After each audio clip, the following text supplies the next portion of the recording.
Hey everybody, welcome back to the Downpour, Emerald City Hockey, and Circling Seattle Sports, Seattle Torrent podcast. Charles, we get to talk about a win today. It's very fun. I It's very know. fun. It was not just a win, it was a pretty incredible win. The way the Torrent were able to pick up their first ever victory against the New York Sirens. Could it have been more dramatic? Like, could the moment have felt bigger than what that was with the late major penalty? You get that 5 minute major power play, go out there, score the two goals. First one to tie it, second one to win it. I can't think of kind of like a more cinematic finish for your first ever win and to do it all at home and the people who scored. I mean, we're going to get into all of it, but it was really incredible to be in that building. It I I got home and I couldn't really do anything with myself until like 3 in the morning. I was just kind of replaying everything that had happened.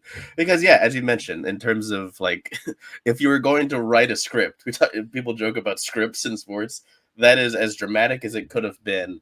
Uh and I know we'll get into it and everything, and so I won't say the name of it, but like we were all wondering, what's the win song what's the goal song gonna be? And even the players talking to him in practice after, like, oh yeah, I didn't even hear it because of how loud it was. Like it was a pretty special night. That's the sort of thing that you remember for a long time. So really nice to get that out of the way, because for a while it seemed like it was going to be back to back home shutouts. That's not good. No, it it would not have been very good if it was that way. And yeah, it was very similar to that Minnesota Frost game where the Torrent were out there, they were battling, they're working hard, and just could not buy a bounce. Like just not a single puck bounce could go in Seattle's favor. So many times they were getting pucks in and around. I'm forgetting the goaltender's name. It's There Osborne. for yeah, Kayla Osborne.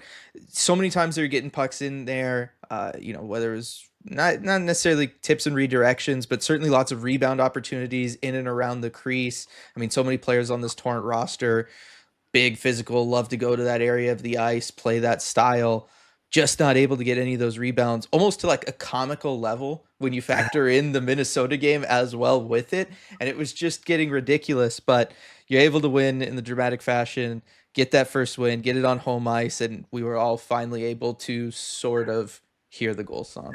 Which what do you think about it? It's Misery Business by Paramore. For those who don't know, that's the goal song. What were your thoughts once we were able to hear it a little bit? Yeah, I thought it was a great choice. I mean, I'm a big proponent of Paramore. Haley Williams can do no wrong in my eyes. Mhm. So no, I thought it was fun. I was interesting kind of seeing the reaction, because it feels like it was generally very positive that I saw. But there are a few people who wanted it maybe to be more Uber specific, to the city. And I was like, I think even as a Seattle homer, I think it's fine to not always go strictly Pacific Northwest. I think it'll be great. And I talked to some folks in hockey around here before the game, and again, the question was like, what's the goal song going to be, because we hadn't heard it. And someone was like, hey, the song, I know what it is, I can't tell you, but if they pick the right moment, it will be, as he said, was going to be a banger. And I can fully agree with that. So I think they picked very well in that regard. Yeah, and that was the first thing that I thought of when it happened, and like it registered for me because obviously the first thing that happens is, of course, Carpenter scores, and again, we'll get into all this. We'll break down the game and how it all happened.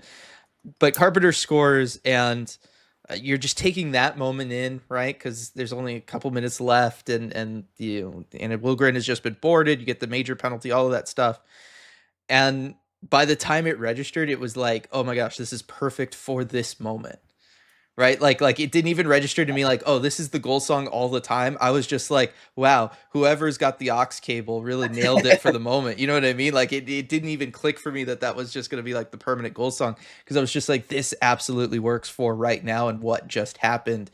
And then same thing with the Hillary Knight goal to go ahead in the game, right? Just a handful of seconds later, same thing where I was just like, wow, this really fits this moment so well. And so in that sense, I think it all really works. I understand wanting something Seattle based, but I'm okay with it not being Seattle based as well. There's lots of time for that. If they, going to change year to year or something like that, Right. who knows? So, I'm down with it. I thought it worked really well, and I'm happy that we got to hear it because it was fun when they were showing on the Twins all the people and all the signs, right? Especially as the game was going on and the home shutout streak was going longer and longer, and how many people were just like, "Look, we just want to hear the goal song. Like, we don't even care about winning the game at this point. We just want to get out of here having heard it." Yeah, But no, I think there was one, like a few media men were like, "Hey, what's it gonna be?" I was like, "Hey, I don't know. Like, let's just get one to find out." Yeah, I think I was on. I was like, I just want to know what it is. Get all the first out of the way, right? Mhm. Yeah, no, you got, priorities, priorities Right. when it comes to all this stuff, and of course, getting that first win of the season was really important. The Seattle Torrent now, as they break for international play, having played 3 games, 1-1-1.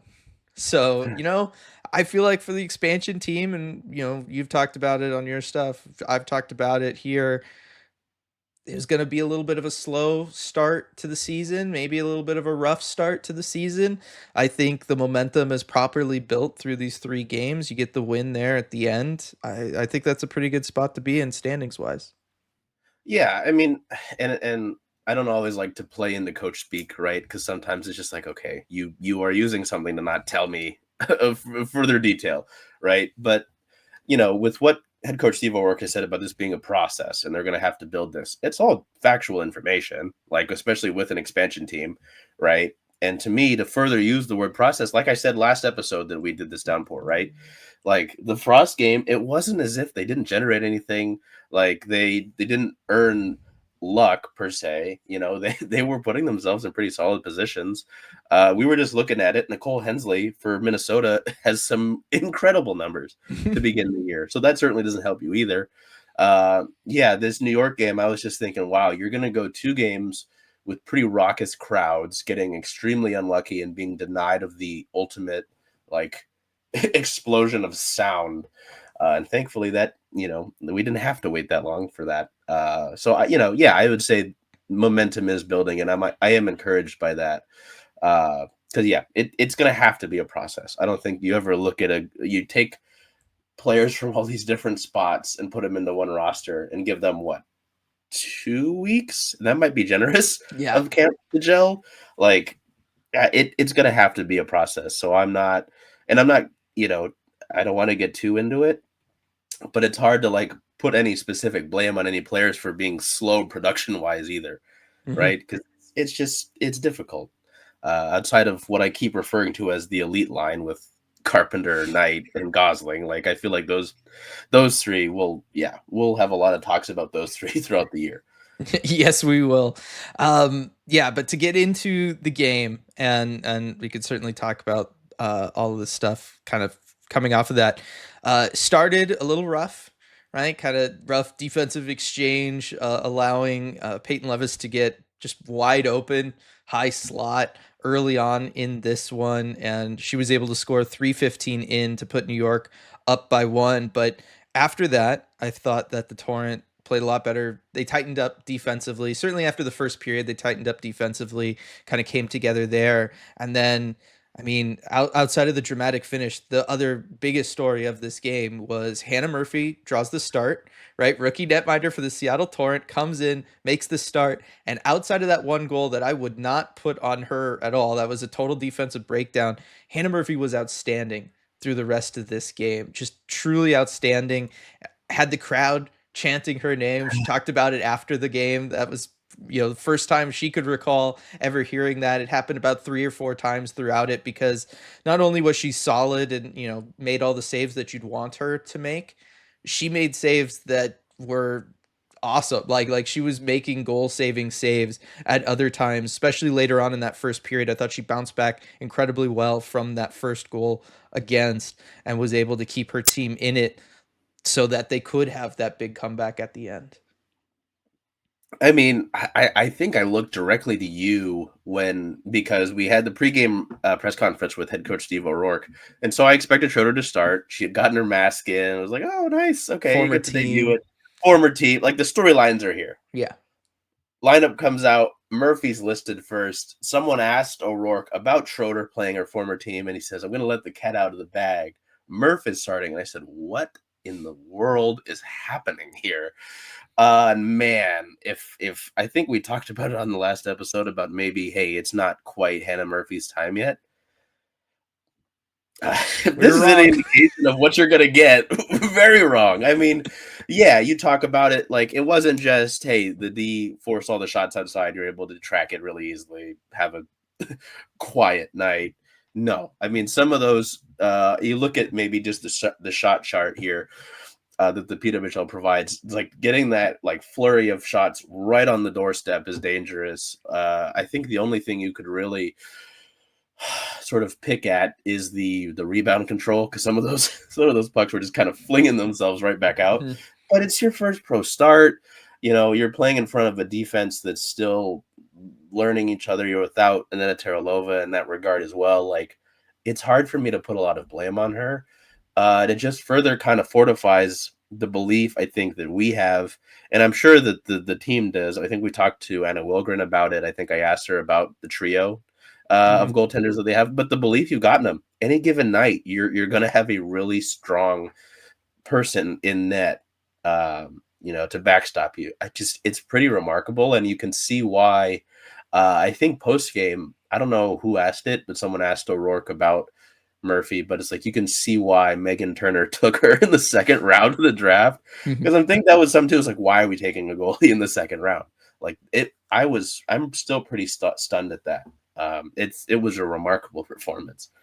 Yeah, you do that if you really believe in that netminder. And I think the Torrent believe in Hannah Murphy, and that belief was very warranted based on how she performed in her first professional start. Calm, cool, and collected with the positioning, right? Athletic when she needed to be, right? To reach out and make some of those saves, especially moving laterally. You talked about that shot chart and all the shots in tight she had to deal with. I thought she did a great job of, especially while in butterfly, staying tall, right? Trying to kind of be over the net, over the puck a little bit, right? Just to kind of try to keep it contained. It's a really important thing for a goaltender to do. I thought she did a great job with all of that stuff. I mean, there was just really kind of nowhere for the Sirens to go when they were in tight against her, and I think that that's a huge skill to have down as a young netminder. I mean, obviously had the incredible college career and everything, but when you talk about the PWHL, it's an 8-team league right now. And you think about how many incredible goaltenders there are all across the world, because this is not like just pulling from North America, and they all have to get funneled down into 8 teams. And already, like, I think this is like an issue with the PWHL, or it's not really an issue, but it's something that I think is unique about the PWHL, is the fact that you have this insane talent pool all like crammed together because there's only 8 teams. With the netminders, it's even more so the case, right? Because you're talking about, even though each team needs to have 3, they'll probably realistically just lean on 2 goalies throughout the course of the year. So you're talking about the top 16 goaltenders in the world, right? And so I could see people being like, okay, you're investing in a second round pick at a rookie, and then 3 games in, and your team hasn't won in its history yet. You're turning things over to her. I mean, that's a lot to take on if you're Hannah Murphy, but she did a great job with it. Did not seem bothered by that pressure at all, right? Like it was just another start for her, and then she crushed it. And maybe I don't know if you want to keep this as a separate topic, but I go to the penalty kills early. Like Mhm. 19 seconds in, Emily Brown takes an interference call, and it's like, all right, hey, welcome to the PWHL, kid. Here's a penalty kill. Yep. Deal with it. And I'm not the smartest hockey guy of all time, but like, what's the saying about your goaltender is going to have to be your best penalty killer? Like, Hmm. I felt like a lot of the time she was that. Your penalty kill right now is 9 for 10, and that one power play goal came in the Minnesota game. I think it was a Zumwinkle goal to kill off that Frost loss in the season opener. Like, your kill's been great. Deal with that Brown one early. You'll deal with the second one in the first period, and then you've got 2. In the first period, then 2 in the second period. Like, this is one of the, and I don't have the like database to remember it, but you talk about as many things to challenge a rookie goaltender in her debut. They threw up more than a lot. And what are we talking about with the Sirens team is speed and skill. Mhm. It's not like this is a team that just was firing point shots at her. Like they threw a ton at her. Um, it's kind of like, hey, what does Hannah Murphy do next? What kind of performance are you gonna give us for an encore? Because there's a lot to be really excited about when you like look even deeper into this game. At least for me. I mean, I'm still pretty in awe of the whole thing, all the different circumstances you take into account. Yeah, no, we haven't even talked about the fact that like New York was the top offense, right? Like they were putting up goals on everybody, like, and they come into this game, and obviously it's not just Hannah Murphy; it's a whole team effort. Whenever you hold the other team to just one goal, but like that's another thing that about it was so interesting. And I remember because a couple days before the game we were at practice and I was like, oh, do you think they work in, maybe CJ Jackson, Hannah Murphy, somebody there? And then like quickly I was like, oh no, it'll be the revenge game for Schroeder. Maybe Murphy's not ready, we're watching practice and stuff. And but no, Steve O'Rourke says, no, I like what I'm seeing in practice from the young netminder. And he talked about it too before the game. Kind of part of the reason for that was that you do have this now 2 week gap between games for the Right. international play. And he felt that it was important that Hannah Murphy get a start in just so she could get that experience, get those touches in game and have that before you then come back. And then you're talking about condensed schedule time. I mean, Torrent especially going to have 3 games in 5 days once you're back, Ah, starting next a week from tomorrow, right on the 17th. So I think that, and you're going to need Hannah Murphy for at least one of those games just because of how condensed that schedule is. It's the Olympic year, so the condensed schedule is going to kind of be that way for the rest of the season.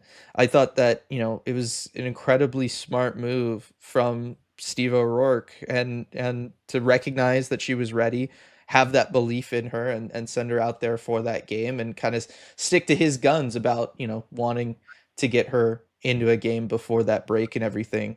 I just think like everything about it lined up perfectly. 100%. It makes a lot of sense. Yeah, as you mentioned, with him explaining, hey, we wanted to get her some touches because, yeah, I think now we're all kind of antsy because we have to wait till next Wednesday for a Yeah. game. But yeah, I mean, 3 games, sorry, in 5 days is pretty brutal. And as you mentioned, with you know, I don't know if it's right, but I was going to say condensation, but that's not right. But having all this talent pressed into that 8-team league, I mean, I was gonna say, if they had gotten shut out by New York, right? Mhm. There's no easy team for you to go and pick on. Right. You know, Ottawa's at the bottom of the standings right now, a point below you, but they're coming off a run all the way to the Walter Cup. Like it's there is no, hey, we can go and pick on the bottom feeder. Like you are going to have to be ready night in and night out. And so having, as you mentioned with what O'Rourke said, having your young rookie goaltender who hasn't faced the speed of play outside of practices, they're not even really going 100%. Mhm. Getting her some looks and understanding this is what it's going to take is not a bad idea at all, as you mentioned. I don't, we could potentially see all three goaltenders in that stretch. We I could. doubt it, but it's a possibility, Mhm. right? So yeah, no, I think that was very storybook esque to have that all kind of go that way. Whether it was her start, the game itself, just all of it. This is what's going to make this team so fun is that there are so many storylines that we're going to be able to get into, and document through the course of the year. Yep, definitely. You mentioned the early PK, right? 19 seconds in already, there's a penalty. Something we talked about last week with the Seattle Torrent team was, discipline might be a little bit of a minor issue. They have, as you said, right? They've killed 9 of 10, penalties that they've taken so far this year. But also, we're talking about having taken 10 penalties through 3 games. They took 4 in this one, including again one to start the game essentially, which is never kind of how you want to start building momentum. So I want to ask you about like kind of the discipline issue overall potentially for this team, but really I do want to focus on that early one from Emily Brown and then also the second one that Emily Brown took late in the second period, because those were very similar to the one that I believe was it. I think it might have been Emily Brown in the previous game too. I'm gonna have to pull that up, but they were all to save or stop breakaway chances, right? These were Right. all penalties to go out there and stop that from happening. No, it was Julia Gosling in the previous game who Mm, did it. That had to stop the breakaway against Minnesota.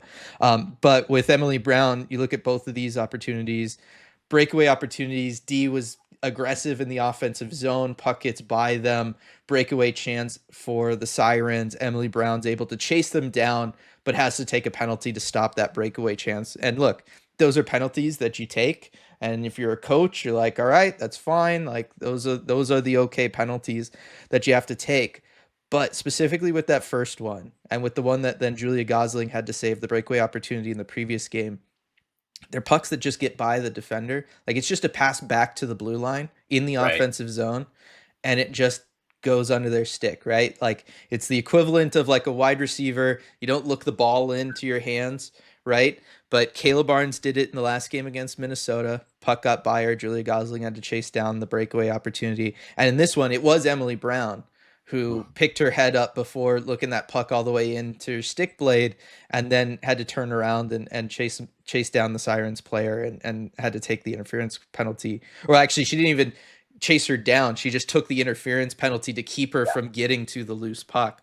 Right. Um, that's something I'm thinking about it. I'm like hoping it's just early season like jitters, right? Like you're Yeah, just trying to get things going, and this won't be like an issue long term. But it is a little concerning that we're kind of seeing this game after game. for sure. I think it's something you want to flag totally, right? But and maybe I'm the optimist in this thing. Uh, I think because so often, right, with a team, expansion or not, early in the season, you're asked about identity, right? Mhm. You do it with the Kraken all the time. What are they going to look like? And general manager Megan Turner and Steve O'Rourke have both kind of mentioned through different wording that they want to play fast and they want to play physical. I think what we're seeing in that regard, with pucks going by you or having to ensure that you're not hanging your goaltender out to dry with like a breakaway, is a byproduct of maybe trying to stick to that and Mhm. really enforce speed or physical. Because what I mean, you've got two illegal body checks penalties in this game. Mhm. You got one immediately in the season, the inaugural game with Jenna Buglioni. Yeah. They want to play physical, that is well.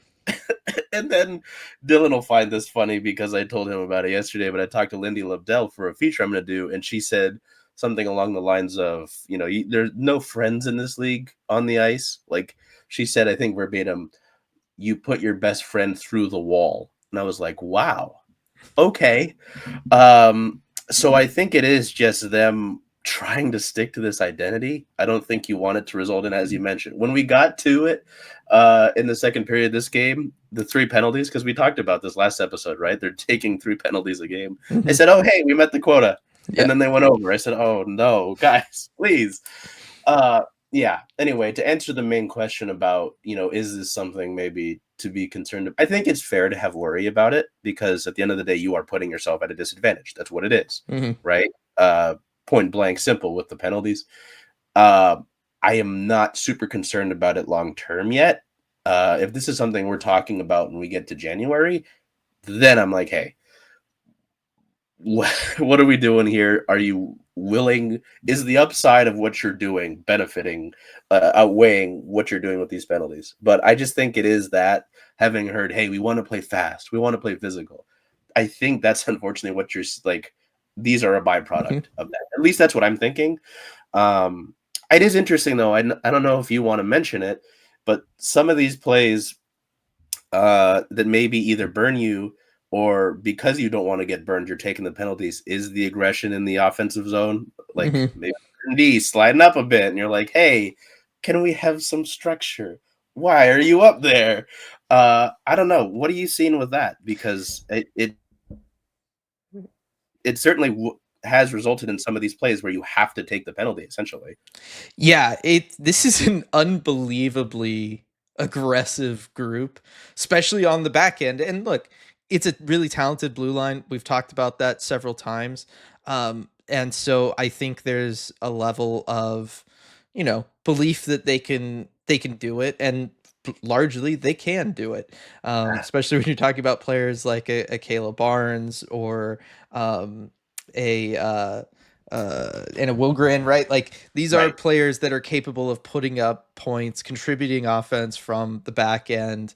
They're great skaters, so they can be rangy defenders and go out there and do all of that kind of stuff. And so I do think there's something to that. It does also feel like whether it's directly the system that Steve O'Rourke is going for and having, trying to get that offense from the back end and really put pressure on opposing teams when the Torrent are in the offensive zone, or if it's just a, hey, I'm giving you the green light. If you see something, feel free to step up and do it. I don't know yet. Like I keep asking people, like I asked Anna Wilgren when we talked with her the other day. It's not clear where it's coming from, but the bottom line is it's happening, and it's happening with pretty much every offensive possession. But this is like the most aggressive blue line I've ever seen in the offensive zone, as far as pinching up, feeling free to, when they have the puck on their stick, skate into the slot, right, and try to make something happen there. It's not like you would normally see if you're trying to generate offense from the blue line, something another Seattle team's doing pretty regularly, right?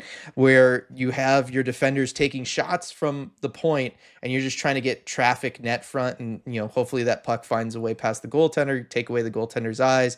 Maybe you get a tip, a deflection, you got bodies there for a rebound if the goalie's able to make a save. That's not really what the Torrents are trying to do. They want their defenders to step up and just like snipe it. I'm just like, I'm just not used to seeing that. And I don't really feel like we see that from a lot of other PWHL teams either. Like this feels like a very unique to this team and unique to this group thing. It's yeah, that's a good point. I don't know if with some of the places we see the defenders, because you'll be like, oh, okay, who is that? And you'll see a number and it'll register as a defender, and I'm like, huh, are you supposed to be there? Yeah, it is a good question because we don't really get head coach Steve O'Rourke much besides these games, right? So it's Mhm. not like you can ask him on a practice, say, hey, this aggression, are you Right. coaching this? So yeah, no, it's yeah, I'll have to watch that. At least watching some of these other teams, right, when they get back from international break, is if their blue liners are doing what Seattle is doing, because I don't think they are. But Certainly, we have not seen it in any games against Seattle. no, no, But yeah, it's that aggression in the offensive zone. They're also really aggressive in the defensive zone, and I think that the offensive zone is one thing. Yeah, sometimes you're gonna have to deal with those breakaways if defender misjudges a pinch or puck gets by them, as has happened in the past. You're gonna have to deal with then that breakaway opportunity. But that's one of those, you weigh the costs and you decide that you want to go for that and you want to play that way. I'm fine with that all day. In the defensive zone, though, it feels like they also kind of have the green light to just kind of go out there and kind of, if they want to go and lay out a big hit, or they want to go and really step up into a certain shooting lane and eat the shot or whatever it is. It feels like they have a lot of freedom in the defensive zone, and that's where I'm like, I know you're not trying to like kind of suffocate them with structure right away. Everybody's still just trying to work on communication and chemistry defensively, because that's the hardest place to learn all that and have it all come together quickly. But it was better this last game, but there were still some times where it felt like you were seeing defenders really trapped out to the outside, trapped out to the boards, and then New York was able to have a lot of space on the inside. I mean, mm, that's how they get the goal that they get early on in this one.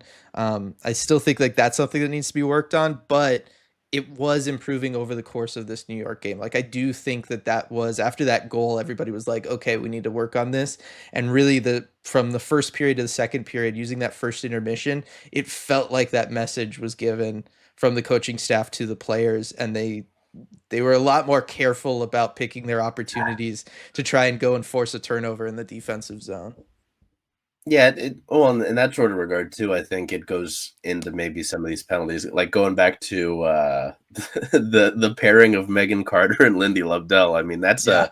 it's a hard hitting pairing, and so yeah, maybe if they are playing something out, it results in, hey, we're going to penalize you for this. Um, yeah, no, I know, unfortunately, not to go back to a topic, but you mentioned that and how maybe your defenders are outlogging the boards. It felt like Hannah Murphy saved you multiple times when those She did. situations happened. It like you talk about someone a goaltender bailing you out. She did that a number of times, having to overcome some of these things that maybe they are working on them. As you mentioned, maybe this is something that we're seeing in practice, and it's like they're being installed, or that's sort of thing. But yeah, it's I'm trying to believe in the process here. I'm trying to believe this is something that we'll get better by. Well, we've gone through 3 games. Uh, Game 10, is that too many? I mean, what, we're played 30 games, so that does feel kind of late, I guess. Yeah, it's the third of the season. No, I mean, Right. it's really difficult, and we hear this talking about, anything like trying to view trends in this league because of how short this overall schedule is of 30 games. It's extremely difficult. And so it is an interesting one. But I do think that it's something that'll come together quickly. I think we could see it potentially after the 3 games that we get in a couple weeks, right? Like, just Mm, because you're going to be getting those reps. I think the fact that they all are, spaced out with only a day in between, I think that's going to help a lot. It's going to keep those moments fresh. You're going to really be able to apply things that you learned in the previous game uh, to the next one a lot quicker than, say, one of the things I'm worried about. And then we could move back to getting to the positive stuff and go over how they won the game. I don't mean to just like poke at everything here in the podcast, but like, one of the things I'm worried about is incredible momentum, right? Great start for Hannah Murphy. You get the offense going at the end, everybody's riding high, and then you just gone for 2 weeks. right. I'm worried about that a little bit. Well, it's interesting you mentioned sort of the defensive side of things and building on it. I tried my poorly written notes about attendance from yesterday, as you saw. I mean, you've still got 4 of your blue liners here that play consistently, and Keppel, Brown, Carter, and Lobdell has been Hmm. playing consistently with Terralova out. Um, I know it's I feel like I tried to not super listen in because I guess you don't want to be that guy. But it did kind of sound like when they had their end of the practice huddle yesterday that it was, hey, stay focused. That seemed like kind of the message was stay focused in this time. Because yeah, as you mentioned, it would be great if they could play a game in a few days and Hmm. just ride off of that. I'm sure it's difficult. What, because international players in Knight, Carpenter, Gosling, Bilka, your top 4 players in game score, and a few more will get to go out and play in a game setting. Not necessarily the same structure or similar teammates, but they'll keep the proverbial legs moving. These guys, it's, hey, you have a certain amount of things you can work on back at home with a limited group. I do wonder how that works, and I don't know if we'll get to talk to any of the coaches. It's not like they got anything better to do outside of practice. So it would be interesting to say, hey, how do you kind of make sure that there isn't that drop off, Right. right? Um, yeah, it's a good point because, as you mentioned, you'll get right back to it, and then you're not even thinking about another break until what, the Olympics. Yeah, just So about. So, it is tough because yeah, we're trying to watch it practice lately, and it's like, okay, this is a bunch of power skating. It feels like, but yeah, I mean, look, there's something to be said for that, especially because right? it's early season. You didn't normally you'd get time in training camp to do that stuff, and they just didn't, right? Like, they had 6 on ice sessions before they had to play a regular season game. It just so condensed, that schedule. I do think, oh shoot, I just had it. Where did it go? The thought in my head. I do think that, there's the momentum concern that I have there, but really when it comes to the D, it's all just going to come down to game reps. And I do think, like, kind of Right. getting those 3 games fast, like that's where it's going to come together. I'm with you. Like it's nice that so many of them are still here and they're able to practice together and everything. But so much when it comes to defending in hockey just comes down to game situations, learning and building that chemistry with your D partner. Okay, puck goes into this area. Is my D partner's natural inclination to jump and go after it, or is it to try to find the open player and take them out of the play, right? And let somebody else deal with it. Learning those habits from each other is so important, and you can work on that in practice, and you can say things in practice, and you could be like, hey, just so you know, I'm the kind of player that's going to do this in this situation.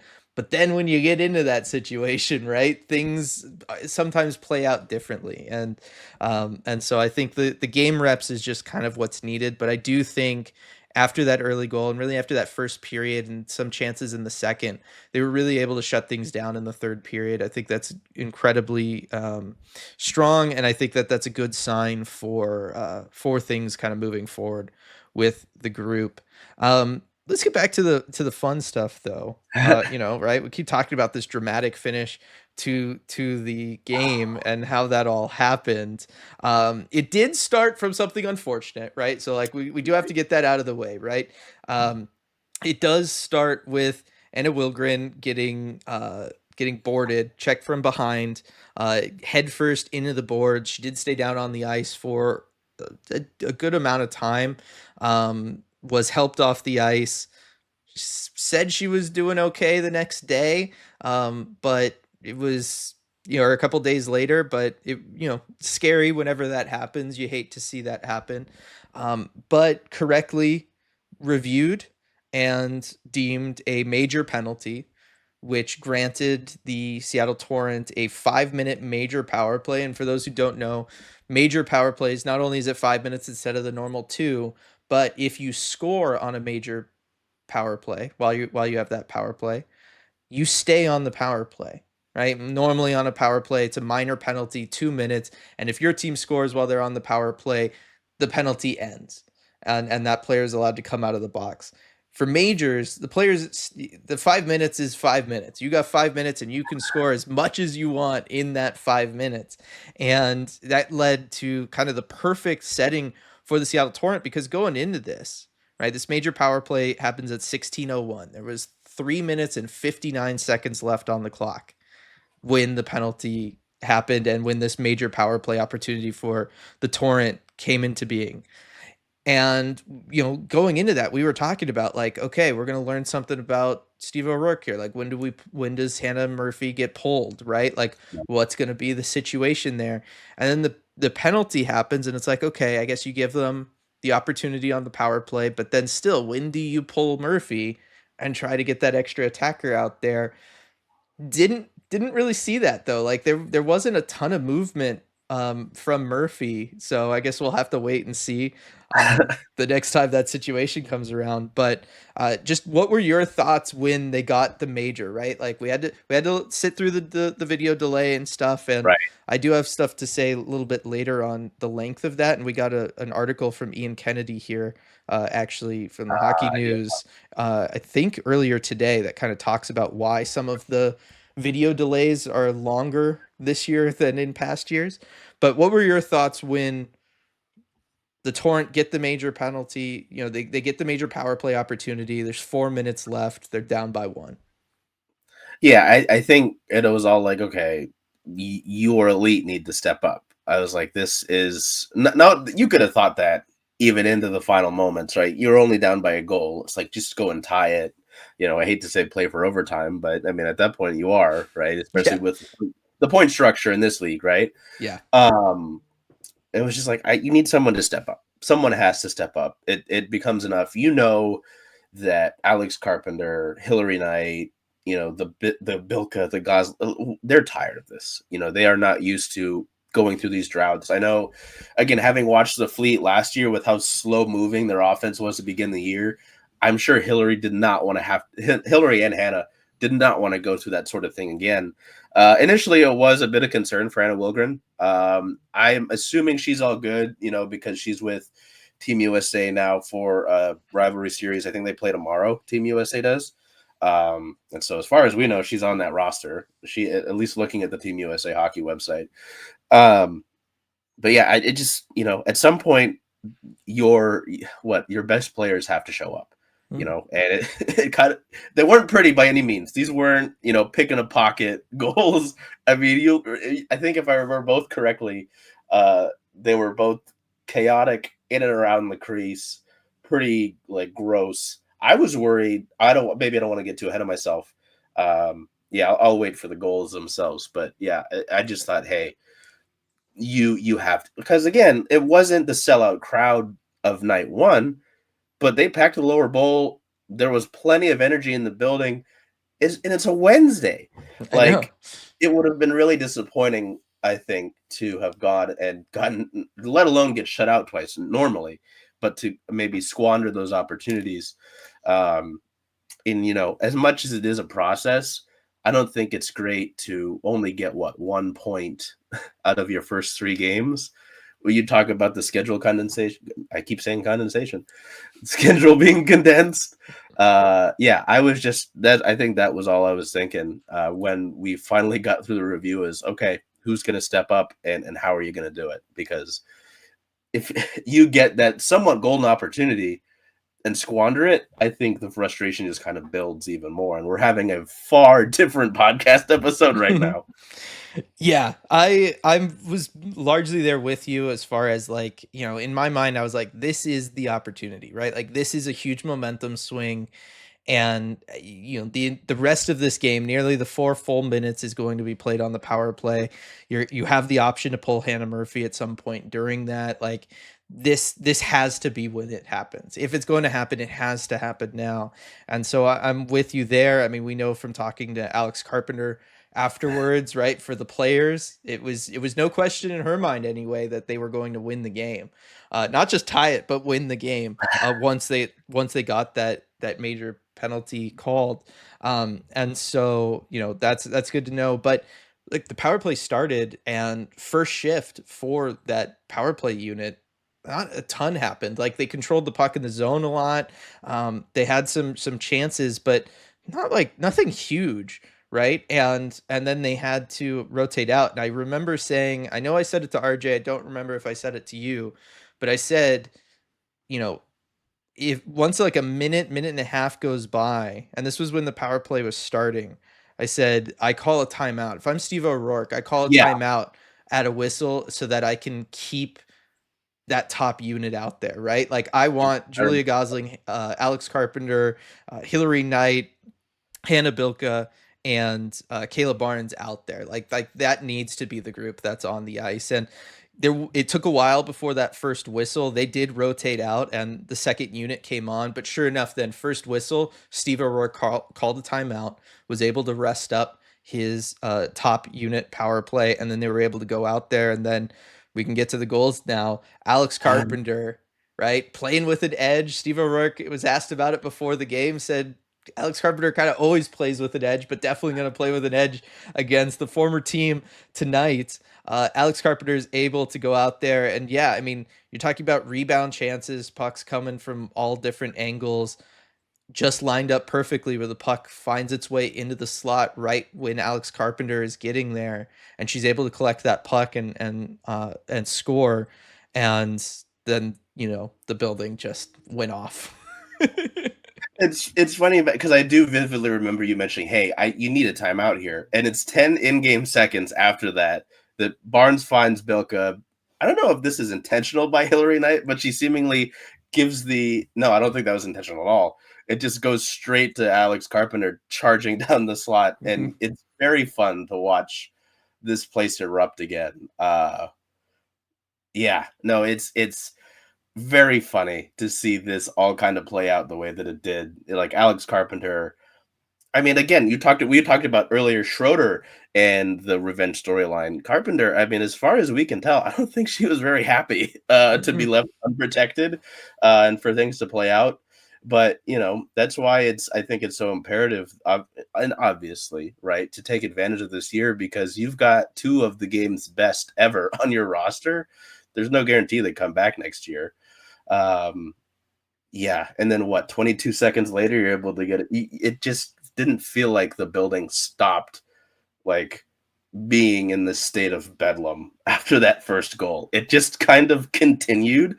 Uh, and yeah, I think my ears are simulating ringing again because I can remember what's happening here. It was as loud as we've ever heard CPA, right? And this is Like just the lower bowl. right, and it was just 8,600 people, and so I think it speaks a lot to Seattle Torrent fans and the passion that they have, but also to the moment and just how incredible the whole sequence was. So Carpenter is able to get that goal, and there is the celebration, right? Like that wonderful Right. celebration in the corner. Everybody is involved, but pretty quickly you could tell the team's like, okay, that just tied it and we're still on the power play. Like now is the time to put our foot like just all the way on the gas, right? Like we are going to floor this thing, and we're going to make sure we go back out there. And it really did feel like that's what happened, right? The Torrent took all of the momentum. New York had just nothing left at that point, and then you score again the Hillary Knight goal, which is another one where it's just you're funneling the puck to the net, and then Hillary Knight does what Hillary Knight has done so well for so long, which is just body everybody out net front and stay strong and find a way to put home the rebound. Um, and I mean, even outbattled the goalie really for that puck, and is able to score that one. But just like an incredible goal, the building explodes again because they've scored again. It's Hillary Knight. Everybody's pumped. We were up on the bridge though, just like wanting to make sure that the goal was going to count because we were Right. Yep. worried that it I was might gonna be ask you. called for pushing the pad in was what Mhm. at least RJ and I's concern was that she might have pushed Osborne's pad in, and that's how the puck ended up across the goal line. In which case, it would not have been a goal. And so I was trying to take it in, but at the same time, I was like waiting for replays to pop up everywhere so that I could make sure that it was in fact going to be a goal. And there was a review for it. Yes, that I was going to ask you. I was going to say, hey, did you think in the moment that it was going to get called back? Because from our vantage point on the bridge, right, we can. I think all I remember is seeing Osborne splayed out, Yep. whatever she can do, and just seeing the like the resistance that Hillary's getting trying to push it in. I was like, she's got to be hitting the pad or something. Like, Yeah. there's no way. But even watching this replay now, like you're wondering, oh, is this going to be? No, she, as you mentioned, she just kind of beats Osborne to getting the puck in. It's total. Again, I'm going to keep going back to Bedlam. It was this is very chaotic way to end a hockey game. Mhm. And if you're in New York, yeah, you're like, what just happened?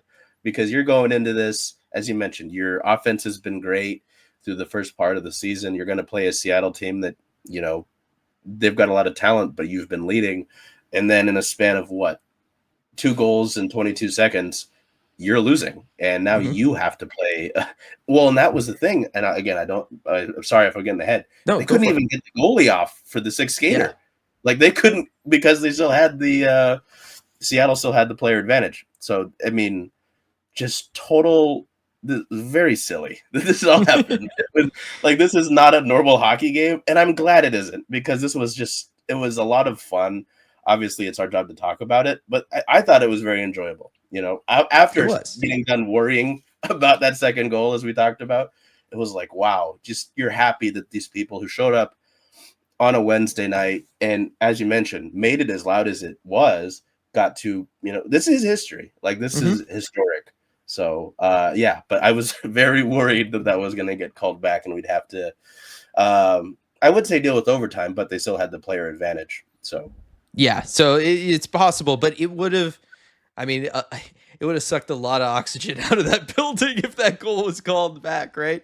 Because it was one of those things where, like, after the Carpenter goal, you could just tell that New York didn't have it. They were reeling. It was pretty instantaneous. Because again, you're talking about 22 seconds.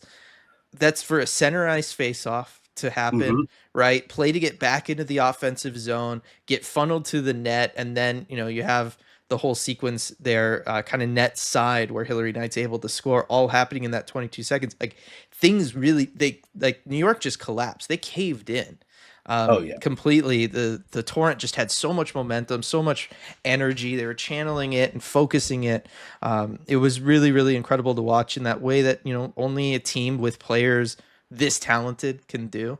Right. Because again, you're talking about that power play unit with Knight, Carpenter, Barnes, um, uh, Bilka, and Gosling. Like that's an incredible unit. Those are all incredibly skilled players. Like only a group like that could kind of do what they did, and get it done. And then yeah, the Hillary Knight goal gets scored. We got the review. Everybody's worried, whatever. But it all works out.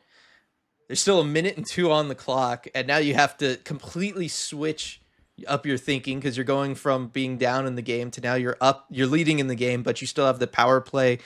They were able to win the face-off, ice the game, really just never gave control back to the Sirens for that last minute, and that is something that their head coach, Greg Fargo, talked about afterwards with us was, there was just never an opportunity to even begin of thinking of pulling Osborne at that point because Seattle, they just never had the puck.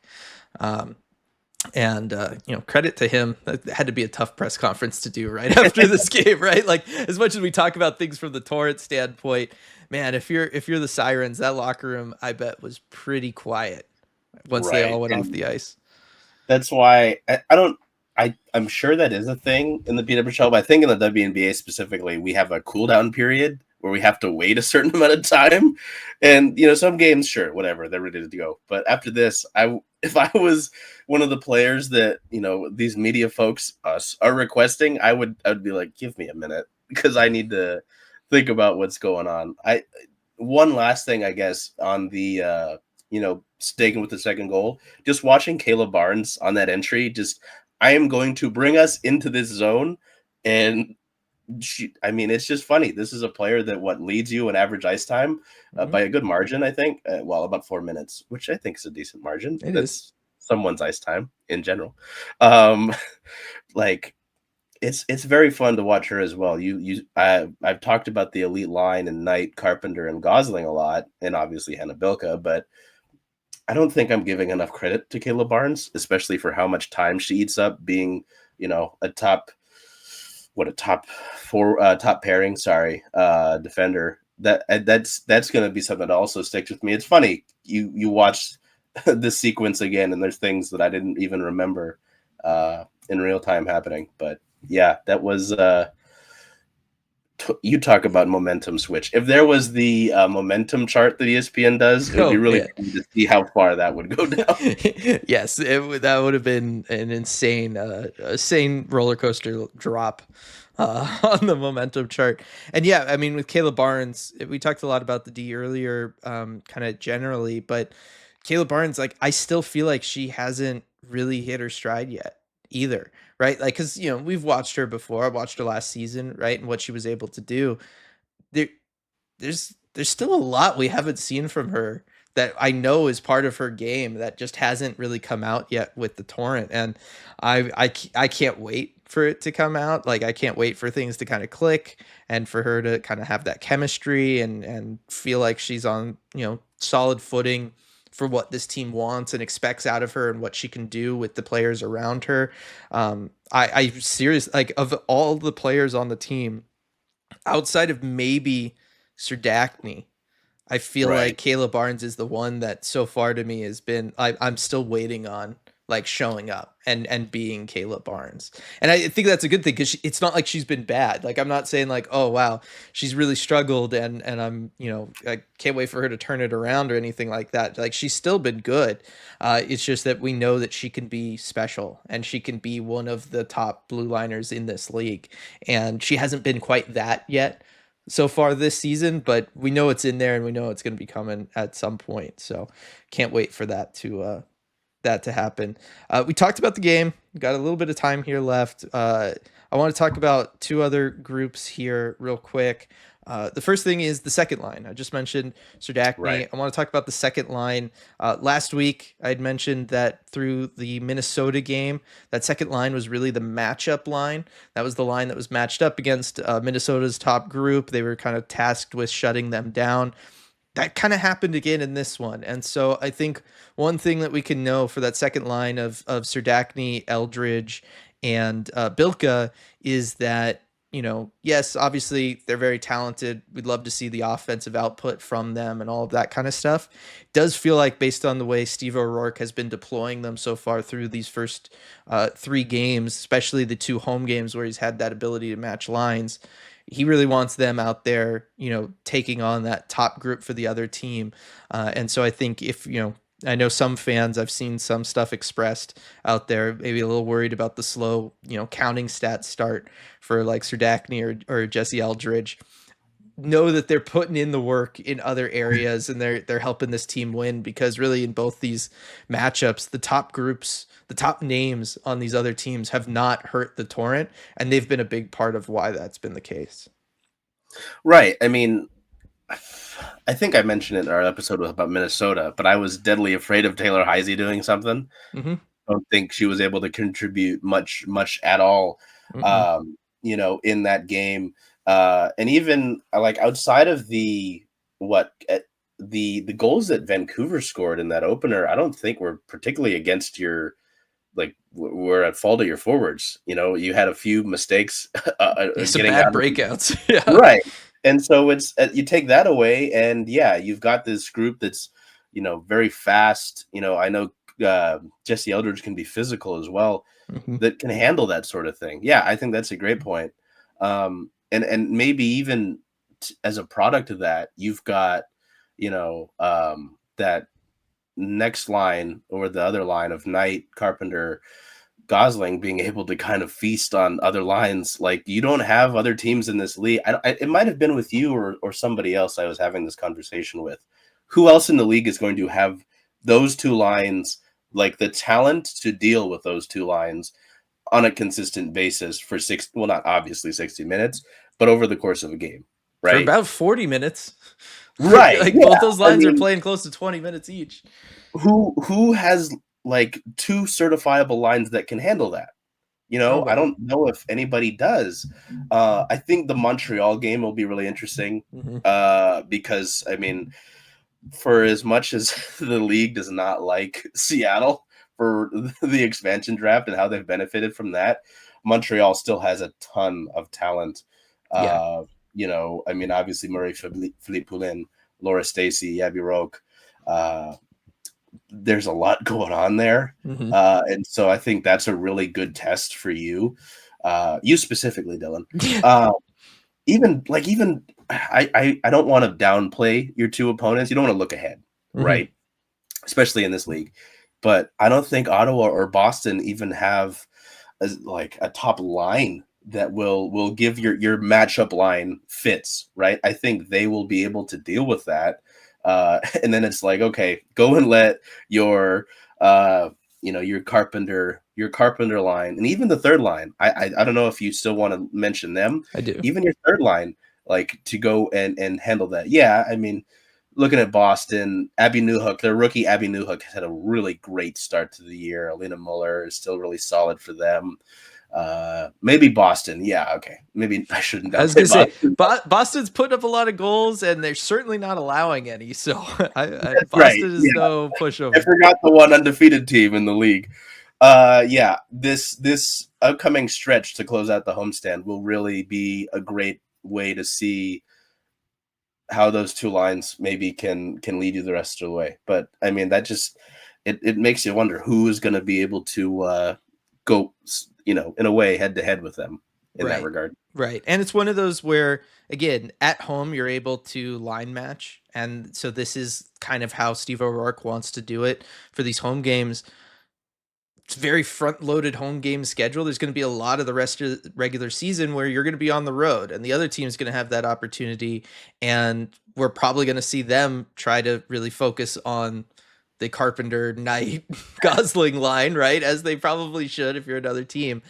And I think it's going to be in those moments then where the Serdachny line and the offense is going to start coming for them, because now they're not going to be going up against the top opponents. They're not going out there over the boards with kind of the mandate to, keep these other players off the board, right? While you're trying to do what you're doing. It's going to be, okay, the other team is really focused on these, this top line that we have. go out there and take advantage of what's left of that team Mhm. essentially, right? And so I think the numbers and the offense are going to be coming for that group, but it might have to wait until after the homestand is over for them. You Cool. mentioned the third line. Third line played incredible all night long. They were kind of able to go out there and do just about anything that Steve O'Rourke needed them to do. A lot of it was, sending them out over the boards to kind of calm the game down, right? Whenever the defense was starting to allow things and break down, right? If New York had a long shift of offensive zone time, Steve O'Rourke could throw the Grant Mentis, Aegea, Snodgrass line out there, and they were really able to kind of slow the game down, turn it into a more kind of grinded out affair, and really kind of take away any momentum that New York was looking to build. I was really impressed with them. This was a line that we thought was going to potentially be like the fourth line, kind of through camp. That was kind of how like Yeah. line rushes and things were going. But they have definitely been the definitive third line for this group. They play fantastic. He talked about it a little bit afterwards, after the game. Steve O'Rourke talked about how he went to them before the season started and, explained like, look, you guys are going to have your opportunities to score and do that kind of stuff, but really I need energy from you, right? Like, because this team is so talented, because it has the depth that it has, you three are going to have to play at times a little bit differently. And I think, look, these are players that are really well suited to it. I thought Lexi Aegea especially was fantastic in this game, just all over the place, throwing hits, keeping pucks, getting the puck out of the defensive zone, single-handedly forechecking and keeping New York from being able to break out of their zone. I mean, there were several times where she was just the only one in on the forecheck, and she was just putting in work, and New York just kept having to reset, reset, reset. Really impressed by what she was able to do, to the point where we were talking before the goals came in late. We were talking about 3 stars, and I was like, Gia should probably be in there, like, like just because of how well she's played, or she was at least like in that conversation before the goals were scored. I think this third line is really not going to score a lot over the course of the season. But again, when you're talking about the work that they do and the play away from the puck that they have and the impact on the game that they have as a whole, it's not going to show on the score sheet, but it is absolutely there. And the rest of the team is very thankful to have them around. Oh yeah, it's been fun. I mean, I go back to it. I think we mentioned in the last episode, but Lexi Aegea talking about how her and Natalie Snodgrass like being in the corner, like being on the Mm-hmm. boards, might result in maybe some things that aren't great. They're both out there, but no, it was interesting. I went back and I've kind of rewatched the full video, the full game a few times now, Mm-hmm. and it just you do see Lexi Aegea stand out in that regard, just kind of doing the dirty work, the gritty things, Yeah. right? And I think especially I can't find them verbatim, and obviously it's a little different in this league with penalty kill, but it feels like she had some big clearances on the kill, if I can remember correctly. Mm-hmm. But Yeah. yeah, Incredible penalty killer. even like a lot of this episode, I think we'll be talking about sort of the the attention getters of this team, right? Mm-hmm. But it is these players, yeah, that I feel like will help define. And I think it was in talking about that line that O'Rourke said they will be a storyline that will be talked about a lot more as the season goes on. I think I don't you might have just mentioned that. But that stood out to me, and I was like, oh, it's nice that he wants to share that with them. Yeah, no, that'll be really fun, because truthfully, I knew Bucky, I knew Lexi G, I didn't know a ton about Natalie Snodgrass. Mm-hmm. I've been wrong. It's fair. That happens, Yeah. you know. But it's yeah, no, it's fun to look at it, especially a sport like hockey, because looking at some sports, you don't maybe get to see the depth play as consistent of a role every night. You can't take this if you're that third line. They can't just take things off. Okay, we're gonna let the Mm-hmm. Carpenters and the Serdaknis of the world do everything. Like, it has been really fun to see how different facets of this team will lead to them hopefully winning a lot more of these games. Yeah, I think it will. I think it will. Um, that's all I had. Did you have anything you wanted to get in here before we wrap it up? No, I maybe putting you in a ranking position to see how you Oh, feel about the three masks that we have now seen Not all are in yet, at least Hmm. that we know of. As of Monday, they weren't in. But we've seen obviously Schroeder's mask now. Yep. Uh, CJ had their mask posted. I didn't know if it was just a concept because the title said concepts. It was like, oh, someone just decided to make art. No, that's real. Personally, and I hope it's not just recency bias because of how well she played. I think Hannah Murphy's mask takes the cake. I mean, just sort of the wildlife in here, having Pike Place Market in there, the Space Needle, some of the typography she used for the Torrent. I mean, that's just, you don't want to just say, oh, this is a great Peter Patel. I think this is a great all-time mask for this city. I think CJ looks pretty solid. The nod to Fiona in the back is very sweet. Sort of the ironwork. I think someone was saying that it was based off CJ's Toronto mask, but obviously changed a little bit. It's solid. It's pretty solid. Hmm. I think Hannah Murphy's kind of takes the cake for me, just with all the different nods in it. I do love the Hannah Murphy mask. CJ's mask is very solid as well. I do like the kind of industrial feel of it. Like I am a fan of that aesthetic generally, kind of a more industrial look and feel to things. Um, what's interesting is the Hannah Murphy mask is very similar in a lot of ways, I feel like, to Schroeder's mask, where Mm, you do have like kind of on one side the city, on the other side nature, and then on the yeah, back you have stuff going on. I think I give it to Schroeder's mask though. I think it edges it out for me in part because of the back plate. Because on Schroeder's right, mask, you have Rainier, you have the glacial lake. We talked and the reflection. We talked a bit about this last week. That it means a lot to me. I also like that it kind of has the two tone approach, and it has like a very solid horizon line that cuts across the mask, and so it has kind of two colors to it. It's certainly not like a conventional choice to have like white be so prominent as a main color on a right. mask, especially for like home games. But I think like on the road, that mask is going to look incredible with those road jerseys. It's a good point. It's a good point. Yeah, at the end of the day, They it's all it's look been great really though. fun to see them kind of build out their setups, right? Like Yeah. it's nice that they're not gonna have to wear the white buckets. I don't know if they've got them yet, but it's certainly hopefully by next Wednesday, I believe everybody should have their full setup good to go. That's Yep. all. It's fun to see everything get fleshed out with this team. It's no Hmm. longer just a concept. Like this is reality. So I did want to touch on that. It'll be fun to talk to them about their mask too whenever they get them in and we get a chance to do that. Yeah, I mean, you did a great job with the Schroeder mask article. Again, everybody check that out at circlingseattlesports.com. It's definitely worth a read, and then all the incredible pictures as well that Nick got him right. Yep. Yeah. So incredible stuff there. Thank you so much for joining again, Charles.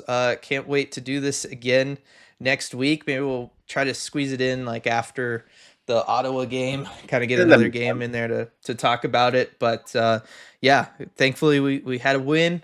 Got a lot of good stuff to talk about today. Really enjoyed doing this. Want to thank everybody so much for listening, and we will see you all next time.